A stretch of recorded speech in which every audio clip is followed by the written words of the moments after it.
Head over to miniaturemarket.com where they have thousands of board games at discounted prices, and you can sign up for product alerts. Hello my friends, it's the Game Boy Geek here. Today, we're going to do the next 10, 70 to 61 of my 101 best games of all time. Now, if you missed the last one that came, there's a description, link in the description below, and I put a little pop-up just above me right now that you can click there and go see the last one if you missed it. Without further ado, let's go on with number 70.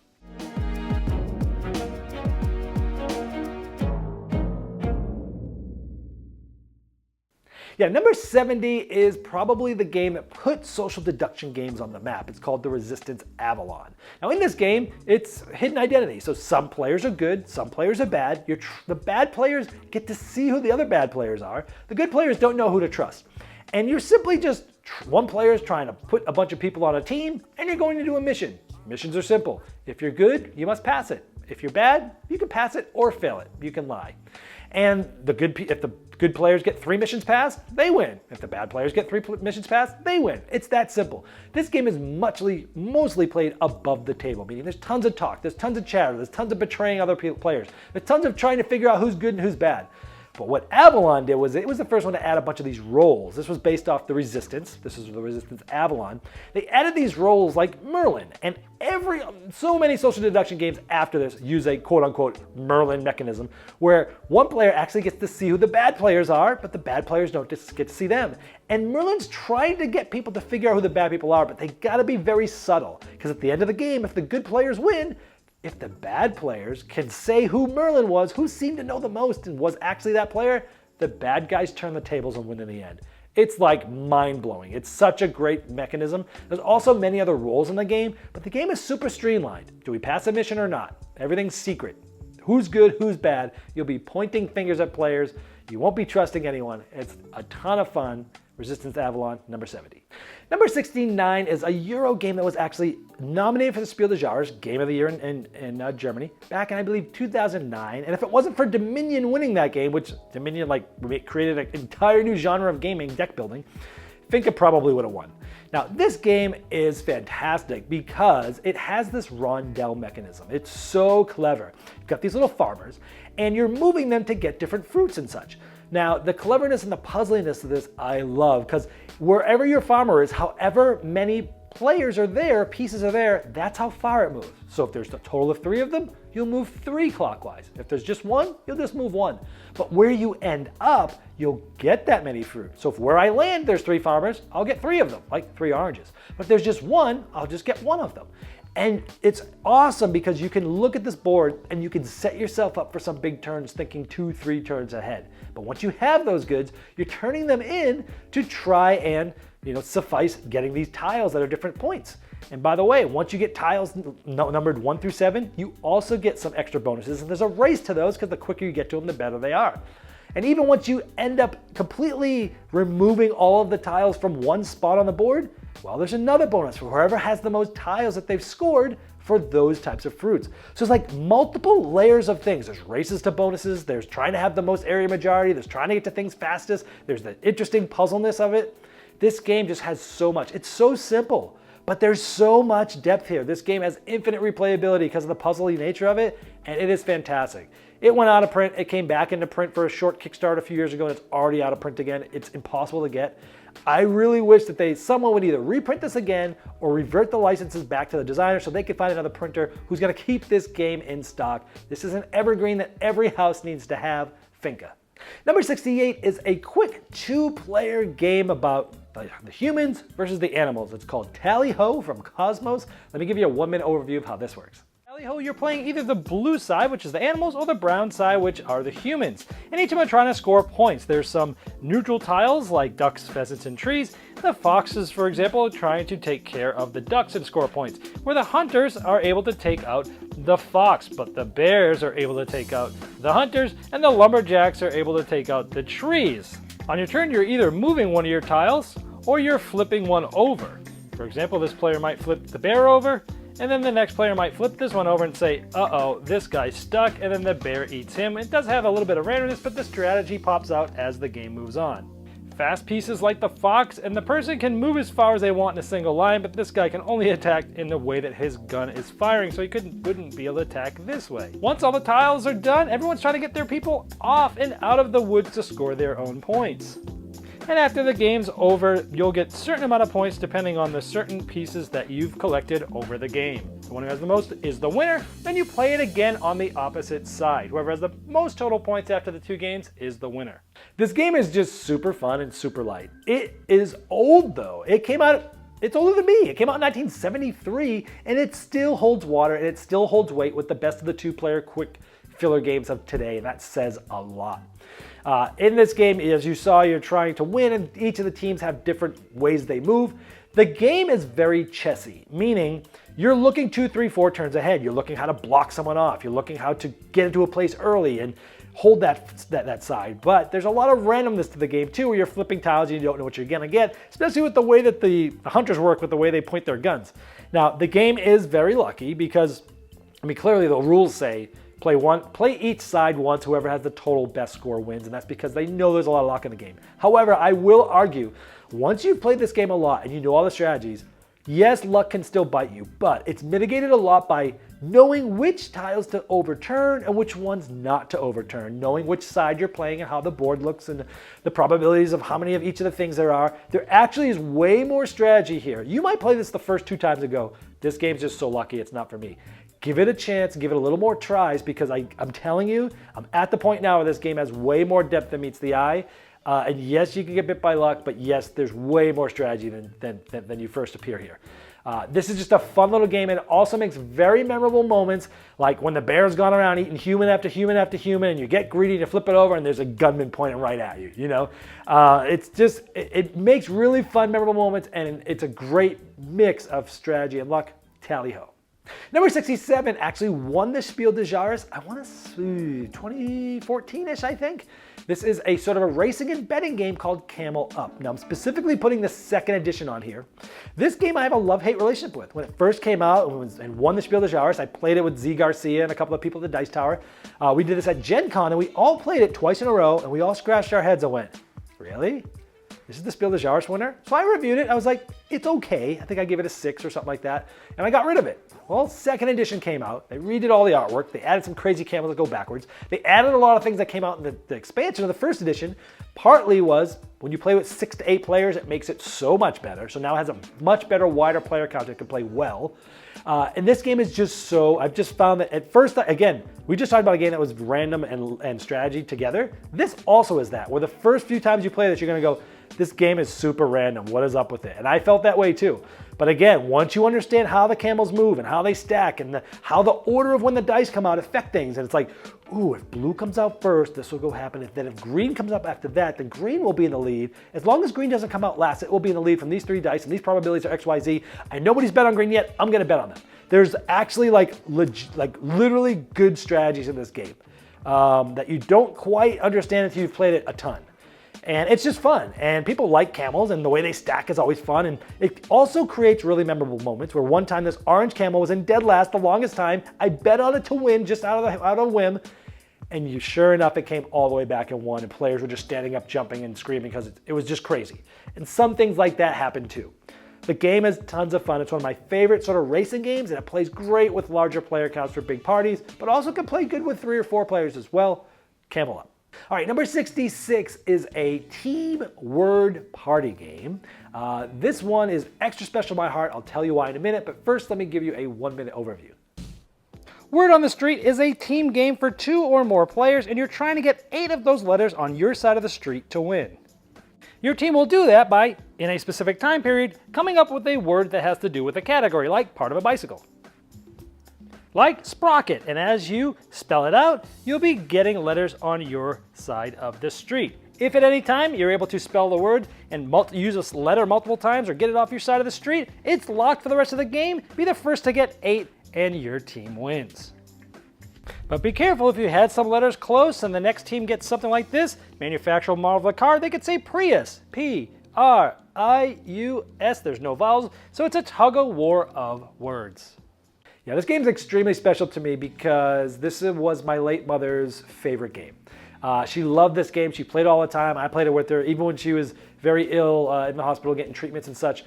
I've got pictures of her in the hospital with the bracelet on, with just her, thumbs up playing this game. I played it with her a ton even then. There's even like a solo variant of it online that some user made that used some Scrabble tiles and such, and I made her the sort of the version, and she was playing it alone while she was getting some treatment sometimes. And I just have some great memories on that. But even with that being said, the game is fantastic for a couple of reasons. Number one, it's one of the few party game, quote unquote party games, that plays well, if not amazingly, with 2 players, or 3 or 4. But it also plays well with huge groups up to as many people as you want. Literally, it's very flexible in that. The other thing is, I have trouble with word games sometimes because if it's too open and there's too many things you could think about, I'm not great with words. I'm better with math. I'm an engineer, So, but with this one, there's certain letters you're trying to pull off the street. So if you have like a C and an L that are like almost off the street, well, when it says, vegetable, you're thinking C and L, C and L, C and cauliflower, Or if the other player has an F almost off their side of the street, you're like, can I think of one that has an F? Can I think of one that has a C, F, and L? Cauliflower, And you have strategy as to what kind of words you're thinking about, and it gives you focus. That's what I think makes this game feel absolutely special. Fantastic party game that can be played with just 2 as well. Word on the street.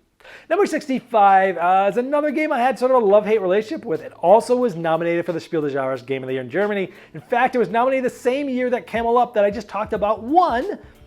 And most people actually, if you ask them, probably think this one won, just in their memory, because it was such a great game and no one would have thought Camel Up would have beat this, because this game's amazing. It's called Splendor. Now, in this game, I've got a funny story about this. I have a love-hate relationship because I had a chance at Gamma to play this, or to see it, I guess I should say, and be one of the first reviewer to review this. I was offered a coffee right as the convention was ending. I took a quick cursory look. They told me how the game worked, and I went, this doesn't look fun. This isn't up my alley. This just looks boring, themeless. Get this to turn this into that, to turn this into that, to turn points. It doesn't seem interesting to me. No thanks. Come to find out, it started getting all this buzz, was nominated for the Spiel des Jahres. I finally ended up actually playing it, and I fell in love with the game, and I'm like, oh my gosh, I could have been on the early edge of this. And it's actually changed how I review games now, because sometimes I'm afraid to have another Splendor and be the first to review something, or be on the early end of being a flag bearer for a game. It's always fun to do. That ends up being a big hit. And I've now not given up, and I've actually given games a chance that I might not have because of Splendor. So I guess thanks for that, Splendor. But the game itself, it is a brilliant cutthroat engine building game. And it's not that difficult. You could teach this to pretty much anyone. You're simply taking gems or spending gems to get cards. Those cards now count as a permanent gem. So you're like, oh, I got this, I'll turn this in, I have a black gem. Oh, do this and this. And sooner or later, you're like, oh, I'll take this card for free. And it's just so cool because you build up this engine and you get this sort of arc going. And then if you get enough great cards, you can get some of those nobles that you're rushing to. It's also very cutthroat because you're looking at what gems other players have, looking at what cards they have, you know what they might be going for, and you can reserve their card and take it from them, or score it from before they can. It's very cutthroat, it's extremely fun, it's so engaging. Even from my explanation, you probably like, it doesn't look that fun. I get it, I've been there. But don't make the same mistake I did. Give it a chance. This game is fantastic. Splendor.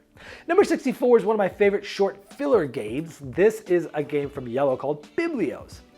It's actually a new version coming out right now called For the King and Me, which is slightly different. They've changed some of the scoring, actually added a second place score, and they've changed the theme and art and all that sort of stuff. But this game is so fun. You're basically trying to have the highest total values of cards in a certain color or suit. And if you are, you get the value of whatever the die is of that color. So if I have the most browns and brown is 6, which is the most, I'll get 6 points. But how you get these cards is so interesting.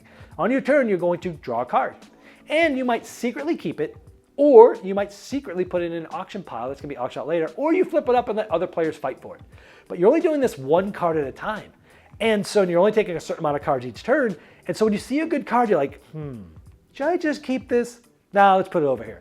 And then you get something, you're like, oh, this card stinks. Let me put it face up. And you're like, ah. Or sometimes you take a card, you see the first one, you're like, this one's pretty good, I'll keep it. Then you flip over the next card, you're like, darn it, that's the one I needed. You know, it's like, it's so fun. It's got that pressure luck element, but then the auction aspect of this game is so clever, where you have a little bit of knowledge of what's in that pile, so you've been saving back some money. When a card comes out, you're like bidding for money. Or if the card is money, you're bidding for cards that you've already accumulated that you think these aren't going to be worth anything to me because I'm not going for this anymore. I'm definitely not going to win it.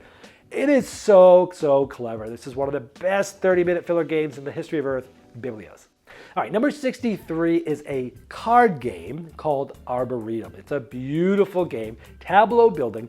You're trying to build this great arboretum of trees of different quote-unquote suits, which are different trees, and you're trying to build this like path that goes up in ascending order. It can even go to other trees and come back. As long as you start and finish with the same tree and everything ascends, you might be able to get a lot of points for this. However, at the end of the game, you only score those points if in your hand you've held back enough values of cards to have more than everybody else at the table.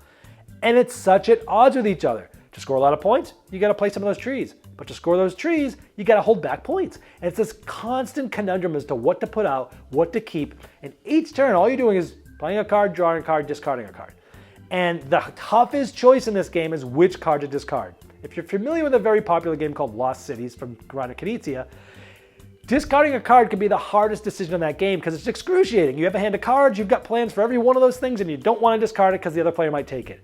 This has that exact thing, but I swear if you could even imagine, it's even more excruciating. You put it down there. You might even put it down there and hope the other player doesn't take it, and you might be able to pick it up again later. This game is fantastic. However, I have a caveat that I really think this is a 2-player game only. Sure, it plays 2 to 4 players, does not shine with 3 or 4 players. It just becomes too mind-numbing, too much AP, and it takes too long. 2 players, this game is fantastic. Great tableau building, beautiful game with tons of tension, Arboretum. This next one, number 62, is another social deduction game. This is called New Salem. This specifically is the 2nd edition. Let me give you a 1-minute overview of how this works. New Salem is a social deduction game for 3 to 8 players where you'll secretly either be a Puritan on the good side or a witch on the bad side, but nobody knows who anyone is. You're going to be drafting cards and playing them in front of you, sometimes adding good things like hope and bad things like despair. And if there's too much despair at the end of the game, depending on the amount of players, only the witches are available to win, otherwise the Puritans, but only one player can win. And you'll be scoring points by matching icons on the cards you've played with ones that are on your character and collecting a full set like this one. But each round, one player will be the constable, and they can use hope cubes to enact different events like putting players on trial, cleaning for despair, and even showing your character card to others. And you're trying to correctly place witches on trial, because at the end of the game, if you're correct, the good guys have a better chance of winning.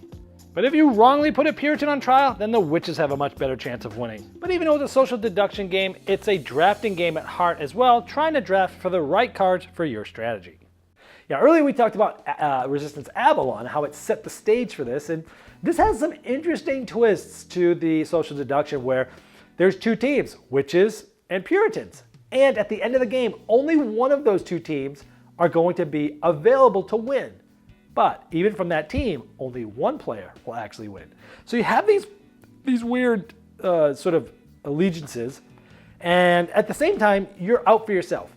But if you go too heavy for yourself, most likely you're either going to cause the other team to be able to win and not yours, so you won't have a shot at winning, or you might, if you're bad, you might like just cause too much suspicion that they might put you on trial, and then you're kind of hosed. It's going to be really hard for you to win. So it has this really natural balance. It's a drafting card game though, right? So you're trying to draft cards, you're trying to put together sets. Some of the cards you place down might be a little bit bad, but you kind of have to because again, you want to have a shot at winning, but you're trying to say, no, I'm good. It's so interesting. All the events are different each game, who you're at, and this is one of the few social deduction games that play well with small player counts. Plays really well with 4. Even works, I think there's only one other social deduction game that actually works well with 3 players. That's well known. That's 1 Week Ultimate Werewolf, but I think this does even better at 3 because at 3 or 4 players, you're never sure how many witches there are because a certain amount gets shuffled and some cards get removed.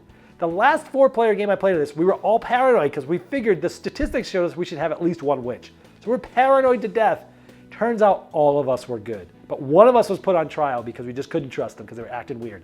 This game just works even with small player counts. Large player counts too because drafting games go fast as well.